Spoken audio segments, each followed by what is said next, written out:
practice going, Josh? And I guess how much have you guys been practicing? I know with the coaches on the road recruiting a lot.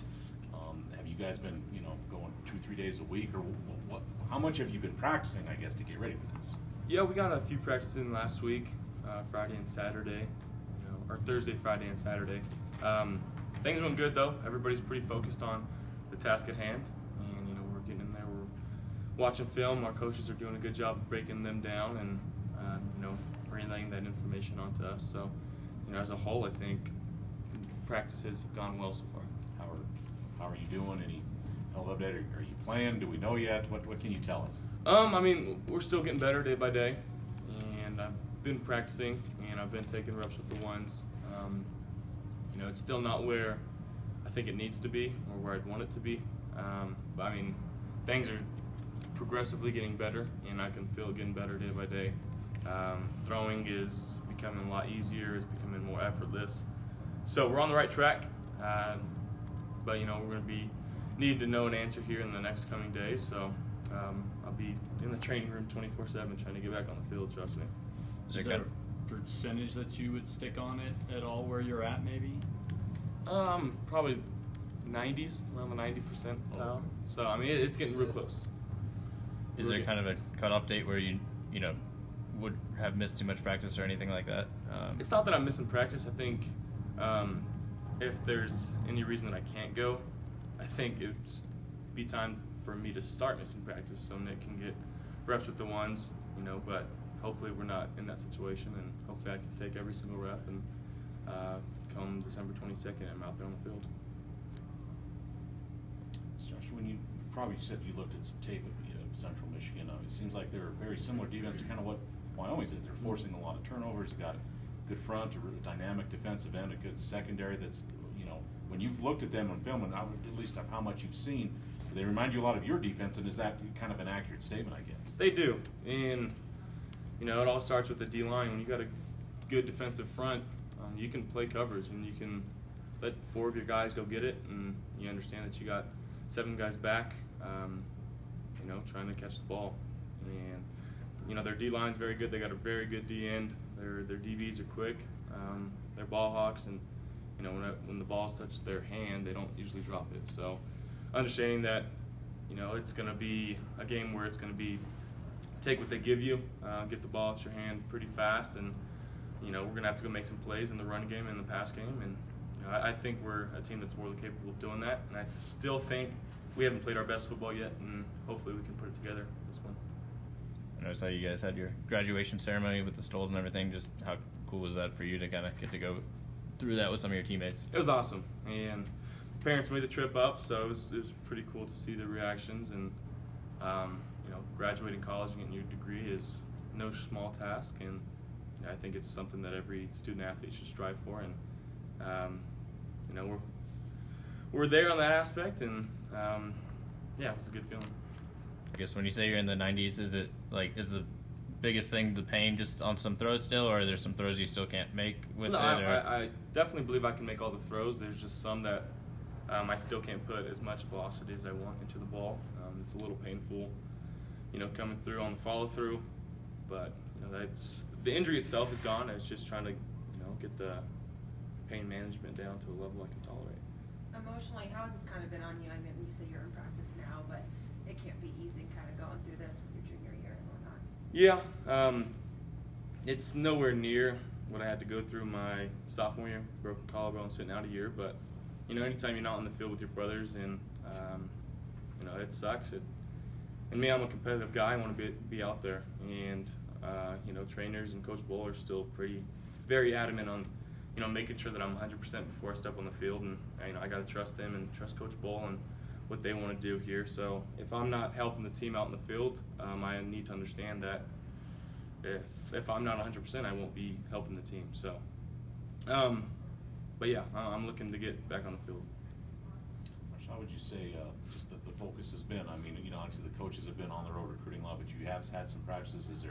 Seems like there's a very a good want to, a good attitude about going back to a bowl game and trying to win a bowl game. Do you kind of like where the team is that way as far as the attitude and things like that? Oh yeah, we're a very focused team, and I'll tell you that we want to go back to Boise, Idaho for a win.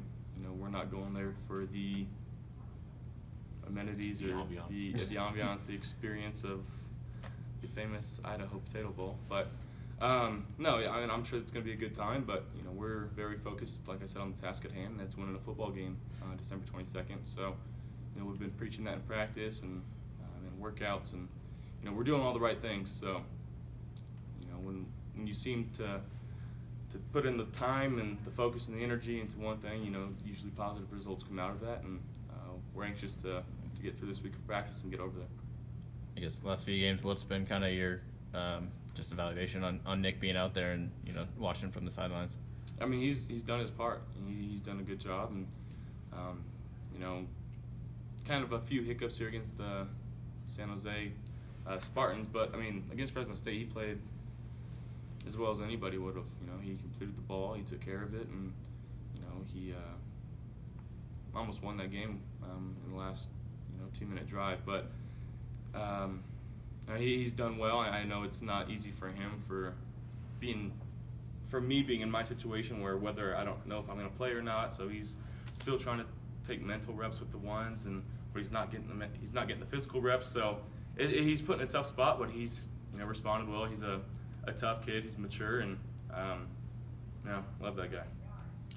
I know. What's kind of been your impression of this freshman class? I mean, you have 2 starting offensive linemen playing a lot of reps. Your running back is a true freshman. On a couple wide receivers, even on defense, special teams. I mean, it's been kind of a big impact. I mean, I know you're probably worried about what you need to do, but what do you think the impact has been with this recruiting class, this freshman class? I guess it was a very good class from the get-go, and we knew that as a team coming into this season.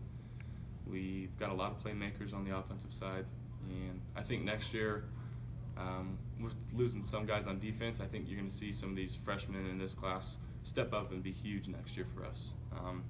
But on the offensive side, I mean, Jared's a big 6'6" guy, and he can go get a ball. Vontae Cobbs, he's a speedster, and like you said, we got 2 starting linemen that are going to be extremely good for this team in the next coming years. So, kudos to our coaching staff, and kudos to them for putting their trust in the coaches coming in here and doing what was necessary.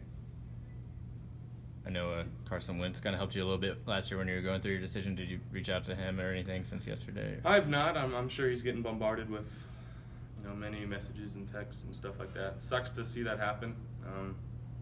He's just a guy that was willing to put his body on the line and dive into the end zone, and sometimes that's just how it happens. It's football, and it's definitely a learning moment, I think, for him. But yeah, I mean, I was sick to my stomach watching that because he's worked so hard, and possibly the MVP of the league this year, and to go out that way, it kind of sucks. But knowing the guy that he is, this is only going to motivate him for the rest of his career.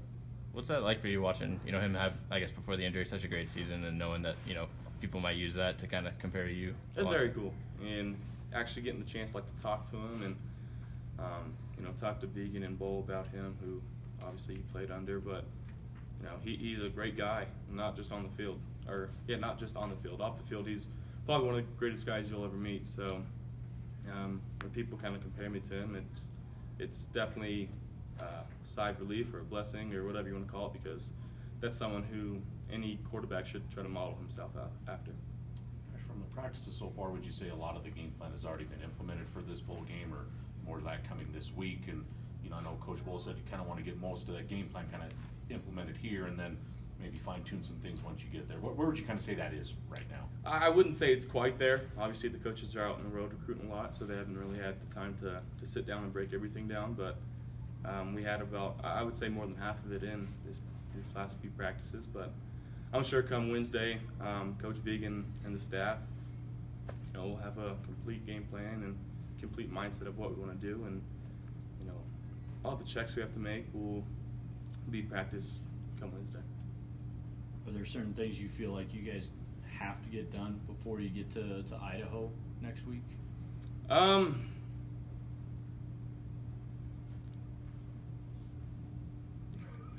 really. I mean, it's another game. Next question. Yeah, it's another game, and we'll be putting a game plan. I don't know. So, Josh, is it underrated, overrated, to get to play in a stadium we've already played in. You've had this happen 2 years in a row where you're playing in a stadium for a bowl game that's familiar. Does that help or hurt, or does it matter at all? I think it helps you. The experience of being in that stadium before and knowing where the game clocks are. Obviously, the color of the turf isn't going to surprise us. We know how bad the turf is. It's not the best turf. So I think when Central Michigan steps on the field, they're going to kind of be alarmed of what they're stepping on. But we know exactly what we're stepping into. No pun intended. But definitely an advantage, in my opinion. It's going to be cold. We're used to the cold. I'm sure Central Michigan's used to the cold as well. But it's just a place we've played before. I think we'll have a good turnout with fans, being closer than they are. So hopefully it's like a home field game for us. When you say the turf isn't that good, is it just because it's old and hard? Is it uneven? I've talked to some other players that have said the same things. What have been your thoughts? All of the above. All of the above. Yeah, anytime you kind of hit the floor, you're going to get scraped up and possible blood. So our trainers have to be ready to get you on the sideline and wipe everything up and throw some gauze or bandage, whatever they need to do to get the blood so you can continue to play. I know you're focused on the game ahead and with the injury and even without it. Do you feel like you need another year here or want another year here as a Cowboy?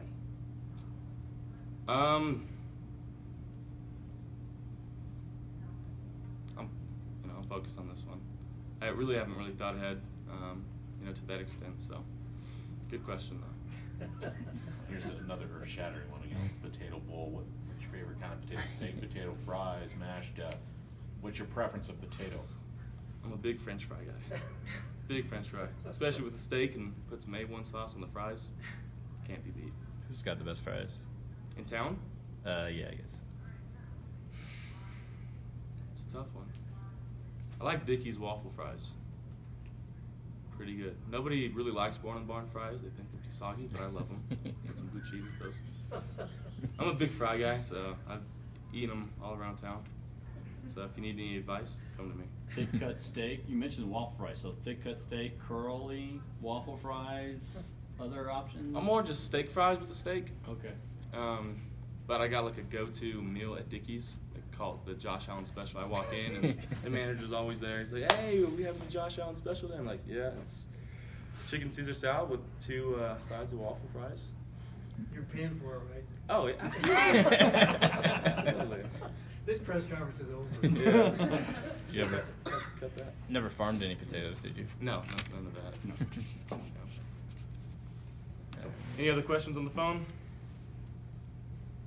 Oh, I think they covered it. Thank you. Thanks.